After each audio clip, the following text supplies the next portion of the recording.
சோராய்சிஸ் நோயாளிகளுக்கு அதிகமாக குழப்பம் ஏற்படுவது எண்ணெய்கள் குறித்துதான். எந்த எண்ணெய் அல்லது தைலம் நாம் பாசுகளிலும் சிவப்பிலும் உரிவடிப்பிலும் பயன்படுத்த வேண்டும் என்று.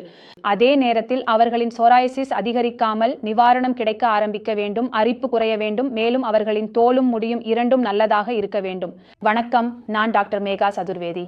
இன்று இந்த வீடியோவில் சொராய்சிஸ் இருந்தால் நீங்கள் எந்தெந்த எண்ணெய்களை பயன்படுத்தலாம் என்பதை பற்றி சொல்ல வந்துள்ளேன். எண் 1 எங்கள் பிரிங்ராஜ் எண்ணெய். இது தலைச்சருமம் மற்றும் முடிக்கு மிகவும் சிறப்பாக செயல்படுகிறது, மிகவும் நல்லது என்று நிரூபிக்கப்பட்டுள்ளது. எப்படி? ஏனெனில் இது அழற்சி மற்றும் சிவப்பை குறைக்கும், மேலும் முடி உதிர்தல் மற்றும் முடி மெல்லியதாக்கும் பிரச்சனையை தடுக்க உதவும், முடியில் தேவையான ஈரப்பதத்தை பராமரிக்கும், நல்ல கண்டிஷனிங் வழங்கும், அதே சமயம் அனைத்து தொற்றுகளையும் நீக்கும். உங்களுக்கு தலைச்சருமையில் சொரியாசிஸ் இருந்தால் நீங்கள் பிரிங்ராஜ் எண்ணெயை பயன்படுத்தலாம். இது உங்கள் முடி மெல்லியதாவதையும் முடி உதிர்வதையும் தடுக்கும். இரண்டாவது நம் எண்ணெய் என்பது நீம் எண்ணெய். ஏனெனில் எல்லோருக்கும் தெரியும், நீம் என்பது கிருமி நாசினி மற்றும் பூஞ்சை நாசினி. தலைச்சருமையில் ஏற்படும் ஒட்டும் சுரப்புகளை இது குறைக்கும், எந்த ஒரு தொற்றும் ஏற்படாமல் தடுக்கும், உங்கள் தோலில் தோன்றும் உர்சலையும் குறைக்கும், மேலும் உங்கள் முடிகளையும் ஊட்டச்சத்து அளிக்கும்.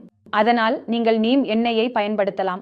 நினைவில் வையுங்கள், எந்த எண்ணெயையும் அதிகமாக பயன்படுத்தக்கூடாது. சாதாரணமாக ஷாம்பு போடுவதற்கு 2 மணி நேரத்திற்கு முன்பு நீம் எண்ணெயை தலைச்சருமியில் தடவி மென்மையான ஷாம்பு கொண்டு முடியை கழுவ வேண்டும். நீம் எண்ணெயை நீங்கள் முடிகளுடன் சேர்த்து தோலிலும் பயன்படுத்தலாம். ஏனெனில் உங்கள் தோலில் தொற்று ஏற்படும் வாய்ப்பு அதிகமாக இருந்தால் ரோமக்கூடுகள் திறந்திருக்கும், நீங்கள் சுரண்டுவதால் இரத்தம் வரலாம். அந்த இடங்களில் இது சிறப்பாக செயல்படும் மற்றும் தோல் புள்ளிகளிலும் தொற்று ஏற்படாமல் தடுக்கும்.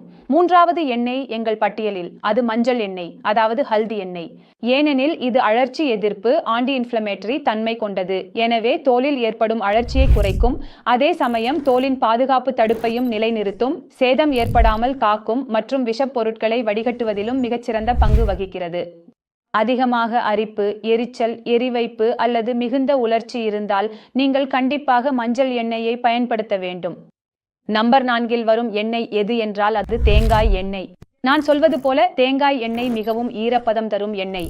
அதனால் அதை தினமும் 1 முறை அல்லது 2 முறை பாதிக்கப்பட்ட இடங்களில் பயன்படுத்தினால் உலர்ச்சி இருக்காது, தோல் உரிந்து விழும் பிரச்சனை குறையும், மேலும் உங்கள் அரிப்பு குறையும். அதே நேரத்தில் நீங்கள் கற்பூரம் கலந்து பயன்படுத்தினால் அதன் விளைவு 100 மடங்கு அதிகமாகும், மேலும் உங்கள் சிவப்பு, அரிப்பு எல்லாம் குறையும் மற்றும் உங்கள் தோல் ஈரப்பதமாக இருக்கும். இறுதியாக வரும் எண்ணெய் கும்குமாதி எண்ணெய்.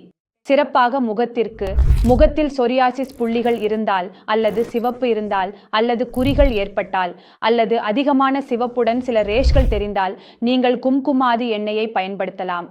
இது சிவப்பையும் குறைக்கும், அழற்சியையும் குறைக்கும், ஏனெனில் அதில் கனிமங்கள் உள்ளன. அதில் உள்ள வைட்டமின்கள், கனிமங்கள் உங்கள் தோலை ஊட்டச்சத்து அளிக்கும் மற்றும் உங்களுக்கு ஒரு ஆரோக்கியமான தோல் தோற்றத்தையும் வழங்கும். எனவே நீங்கள் கும்குமாதி எண்ணெயை குறிப்பாக உங்கள் கருப்பு புள்ளிகளுக்காக, சோரையாசிஸ் காரணமாக ஏற்பட்டவை அல்லது முகத்தில் சோரையாசிஸ் இருந்தால் அதை அந்த இடங்களில் பயன்படுத்தலாம். இந்த எண்ணெய்களை பயன்படுத்தி உங்கள் தோலை இயற்கையாகவே சீரமைத்து குணப்படுத்தலாம். மற்றும் நீங்கள் இதை செய்ய முடியவில்லை என்றால் கீழே கொடுக்கப்பட்டுள்ள எண்ணெய் தொடர்பு கொண்டு என் குழுவினர்